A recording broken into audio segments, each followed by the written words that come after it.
11 August 2023 के माननीय supreme court के जजमेंट के हिसाब से बीएड अभ्यर्थी प्राथमिक के लिए अयोग्य घोषित कर दिए गए थे। उसके ठीक एक महीने बाद श्री देवेश शर्मा जी की याचिका, जिस पर सुप्रीम कोर्ट ने 11 अगस्त को जजमेंट दिया था, उस याचिका पर दिए गए फैसले के अगेंस्ट में एक रिव्यू पिटीशन श्री देवेश शर्मा जी के द्वारा फाइल की जाती है। हालांकि कुछ कारणों की वजह से ये केस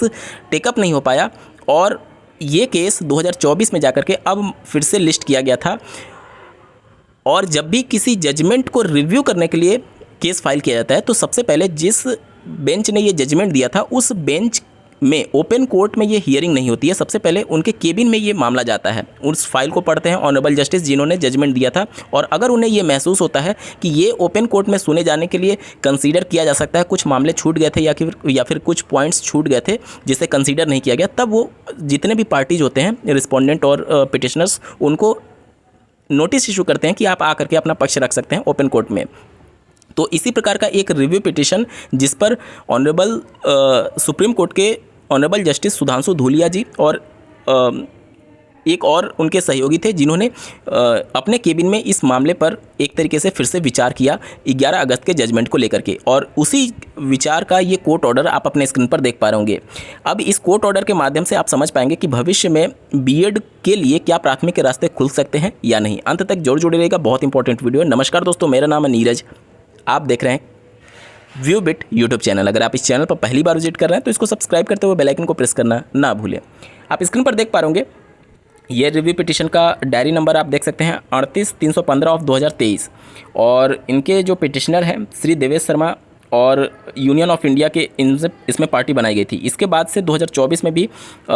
यहाँ पर केस फाइल किया गया था, और ये सिविल अपील आप देख सकते हैं 5068 ऑफ 2023, जिस पर 11 अगस्त का जजमेंट दिया गया था। तो यहाँ पर सबसे पहले आप देख सकते हैं जो 38315 वाला 2023 वाला मामला है, जो कि श्री देवेश शर्मा जी की रिव्यू पिटीशन थी, उस पर सबसे पहला नंबर देखिए डिलेड जो है वो कॉन्डोन किया गया। यानी कि जो भी देखिए रिव्यू पिटीशन फाइल करने के लिए एक समय सीमा होती है, अगर समय सीमा निकल जाती है तो सबसे पहले आपको कोर्ट से प्रेयर किया जाता है कि कुछ कारणों की वजह से आप लेट हो चुके हैं। तो इससे जब सुप्रीम कोर्ट या फिर कोई भी कोर्ट स्वीकार करती है तभी आपका मामला सुना जाएगा, चाहे केबिन में ही क्यों ना सुना जाना हो। तो यहाँ पर सुप्रीम कोर्ट पहले इनका जो डिले हुआ था उसको क्षमा करती है और इस मामले को एक तरीके से कंसीडर करने के लिए तैयार होती है। अगले लाइन में आप देख सकते हैं the petitioner has been filed seeking review of the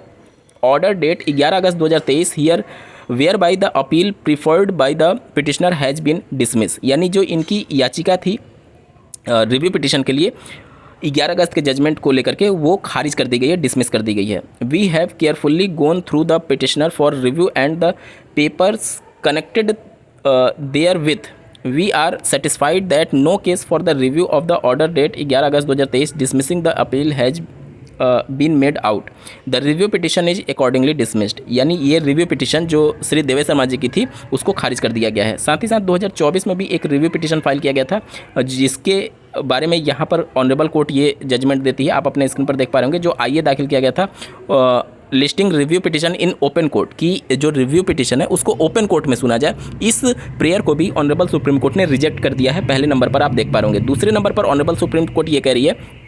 देखिए चूंकि रिव्यू पिटीशन के 3 मामले थे, तो पहले मामला जो श्री देवेश शर्मा जी का था, उसके बाद के जो 2024 में मामले गए थे उन पर अलग अलग डिसीजन आया। तो पहले तो जो डिले हुआ था देवेश शर्मा जी की याचिका रिव्यू पिटीशन पर, उसको कॉन्डोन किया गया, यानी उसको क्षमा किया गया और उसको रिजेक्ट किया गया। और उसके बाद से जो दूसरा एक तरीके से रिव्यू पिटीशन था उसका कोर्ट ऑर्डर आप अपने स्क्रीन पर देख पा रहे होंगे। इसमें भी ऑनरेबल सुप्रीम कोर्ट ने ये कहा है, देखिए the application seeking permission to file review petition is rejected. यानी कि honourable Supreme Court review petition file करने की परमिशन को भी रिजेक्ट कर दे रही है। आगे देख सकते हैं consequently the review petition and other pending application is are rejected.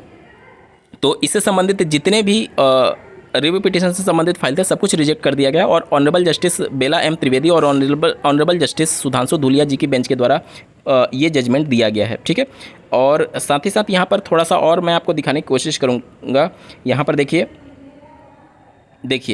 यहाँ पर वहीं 2023 वाले जजमेंट के बारे में मेंशन किया गया है, और यहाँ पर अगर आप देखेंगे तो देखिए the review petition being not parties to the main civil appeal the application seeking permission to file review petition is rejected. यहाँ पर पिटिशनर के द्वारा ये प्रेयर किया गया था कि जो मेन प्रेयर थी 5068 ऑफ 2023 वाला मामला, यानी श्री देवेश शर्मा जी की याचिका जिस पर 11 अगस्त को जजमेंट दिया गया, तो कई पिटिशनर्स के द्वारा सुप्रीम कोर्ट में ये अपील दाखिल की गई थी कि हम मेन जो अपील था, जो जिस पर जजमेंट दिया गया 11 अगस्त का, उसमें हम शामिल नहीं थे या फिर उसमें हमने अपना पक्ष नहीं रखा है, तो हमें रिव्यू पिटिशन फाइल करने का मौका दीजिए, जिसे सुप्रीम कोर्ट ने रिजेक्ट कर दिया है।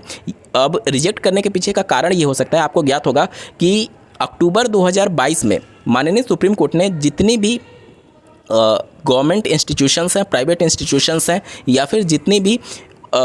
एक तरीके से एग्ज़ाम कंडक्टिंग अथॉरिटीज़ हैं, या फिर जो भी टीचर्स रिक्रूट करने के लिए एजेंसीज़ हैं, सबको आमंत्रित किया था, स्टेट गवर्नमेंट को भी आमंत्रित किया था कि आप आकर के अपना पक्ष रख सकते हैं। अब जब उस समय सुप्रीम कोर्ट ने सबको एक तरीके से आमंत्रित कर दिया, उसके बाद अगर कोई केस में जाकर के अपना पक्ष नहीं रखा और जब डिसीजन आ गया, अब वो चाहते हैं कि अब हमें हमारा पक्ष रखने के लिए मौका दीजिए और रिव्यू पिटिशन फाइल करने के लिए मौका दीजिए, तो ये सुप्रीम कोर्ट अस्वीकार कर दी, क्योंकि सुप्रीम कोर्ट ने ऑलरेडी सभी को मौका दे दिया था। उस कोर्ट ऑर्डर में बातें मेंशन की गई हैं, बाकायदा सभी स्टेट्स को वहाँ पर इनवाइट किया गया था। तो जो भी स्टेट्स अवेलेबल थे, मतलब कि अपना पक्ष रखना चाहते थे, वो वहाँ पर अपने वकील उपस्थित किए थे। बाकी जो उपस्थित नहीं हुए थे, उन्हें अब सुप्रीम कोर्ट कोई भी मौका देने के मूड में नहीं दिख रही है, और इसी वजह से इनका ये जो प्रेयर था कि हमने अपना पक्ष मेन याचिका में नहीं रखा, इस वजह से हमें रिव्यू पिटिशन फाइल करने का मौका दीजिए, इस प्रकार के प्रेयर को ऑनरेबल सुप्रीम कोर्ट अस्वीकार कर रही है। आगे देख सकते हैं, consequently the review petition and other pending application is are disposed of in terms of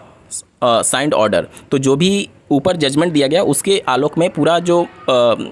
review petition या फिर इससे संबंधित पेंडिंग एप्लीकेशन है, सब कुछ डिस्पोज किया गया है, यानी कि निस्तारित कर दिया गया है। तो इससे अब एक तस्वीर साफ हो गई है कि भविष्य में जाकर के 11 अगस्त का जो जजमेंट है, उसको रिव्यू कराने या फिर कोई भी इस प्रकार का पक्ष नहीं रख सकता कि अब हमने अपना पक्ष मेन अपील में नहीं रखा था, इसलिए हमारी बात को सुन लीजिए। सुप्रीम कोर्ट ने सारे जितने भी एप्लीकेशन थे इससे रिलेटेड और जो भी प्रेयर थे, उन सबको क्लियर आउट कर दिया गया है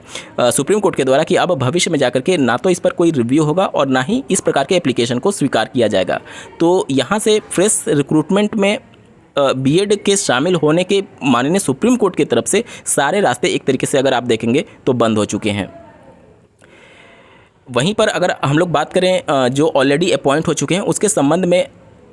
कल 29 जुलाई 2024 को जो ऑनरेबल सुप्रीम कोर्ट में सुनवाई हुई थी, उसके हिसाब से सुप्रीम कोर्ट ने जो 8 अप्रैल 2024 का, अगर आपको ज्ञात होगा कि जो एमपी के क्लैरिफिकेशन एप्लीकेशन पर जजमेंट दिया था, उस जजमेंट में इंस्टीट्यूटेड बाय देम, यानी कि वो केस जो कि बीएड के द्वारा सुप्रीम कोर्ट में या फिर हाई कोर्ट में ले गया है और किसी भी कोर्ट ऑफ लॉ के द्वारा उनको अलाउ किया गया, अगर उनको एडवर्टीजमेंट में वो शामिल नहीं थे और तब वो भर्ती सब्जेक्ट टू आउटकम थी, तो उसे ही सब्जेक्ट टू आउटकम मानते हुए उन बीएड अभ्यर्थियों को सेफ नहीं किया है। बाकी जितने भी बीएड कैंडिडेट हैं उन सबको सेफ करने का आदेश दिया था। तो यहाँ से जो उनका प्रेयर था, पिटिशनर डीएलएड पिटिशनर का जो प्रेयर था कि आप 8 अप्रैल 2024 के जजमेंट में इंस्टीट्यूटेड बाय देम वर्ड को हटा दीजिए, यानी कि अगर डीएलएड कैंडिडेट भी कोर्ट को अप्रोच करते हैं तो उनको भी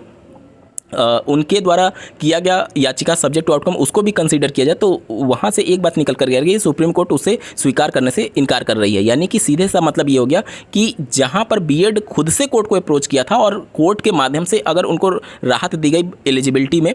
तो वहाँ पर बीएड सेफ नहीं होगा। बाकी जगह जहाँ पर 11 अगस्त से पहले ज्वाइनिंग हो चुकी है और वो एक